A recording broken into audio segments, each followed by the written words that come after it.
Welcome to part 3 of our Oakland budget series. Today we're going to talk about the past, present, and future of budgets. In other words, today's budget is not just about meeting our needs of today, it's also about keeping the promises that we made in the past, as well as addressing those financial needs that we know are going to be there in the future. We have made a lot of promises in the past. These are legal obligations that we must keep. We have to spend money on these legal obligations, even though there are so many other things we'd rather put our resources into.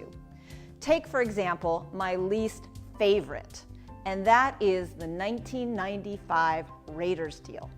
To bring the Raiders back from LA to Oakland, the city issued $200 million in bonds.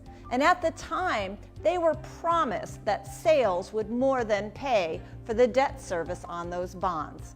Well, we all know how that story ended. The sales did not cover those payments, and ever since, the city of Oakland has had to pay roughly $10 million a year. We're still going to have to pay that in this upcoming budget, even though we all know how the story about the Raiders ended. Another important example is CalPERS. Oakland is part of the statewide retirement system. Years ago, the CalPERS board assumed that its investments would earn a certain amount for the fund. Well, when the market crashed, we all knew that was not going to happen. So CalPERS has now made all of its members pay much higher rates so that they can catch up for those overly optimistic projections of the past. These are just a couple examples of legal obligations that the city of Oakland has, and one of the many reasons that most of the money in the budget is already obligated. Oakland has to honor its commitments of the past and meet its legal obligations. And that's one of many reasons that so little money is up for completely discretionary spending, only 10% of the total budget. And we also have to think about the future in our budget. For example, every year we're seeing more and more retirees compared with the number of active employees. And that has caused us to have a growing unfunded retirement liability. For example, we have approximately $1 billion in unfunded medical retiree benefits alone. It would be easy to ignore the future needs in today's budget, but we cannot put future generations of Oaklanders at risk. We can't just keep kicking that can down the road. As mayor, I'm committed to doing things in today's budget that will put this city in a much stronger position in the future.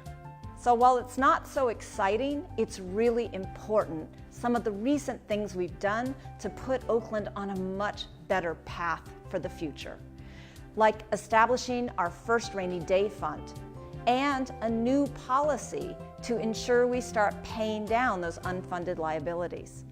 This budget will be the first budget with that new unfunded liability policy in place.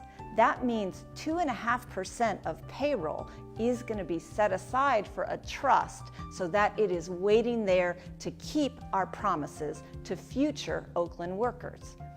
Also, we have worked with our labor unions, starting with our Oakland Police Officers Association, to cap what we pay in medical benefits for our retired officers.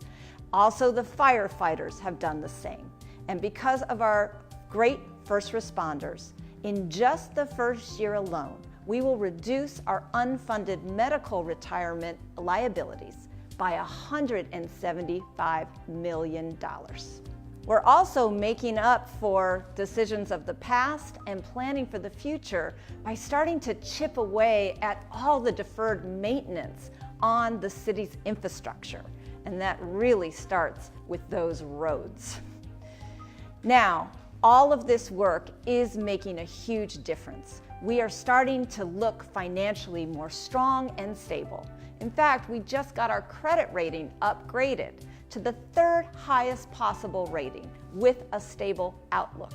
This saves the city money in many ways. So you see, while all what I just talked about might not sound all that exciting, it is truly important. We have to keep our promises of the past, and we have to ensure a great, strong Oakland for the future.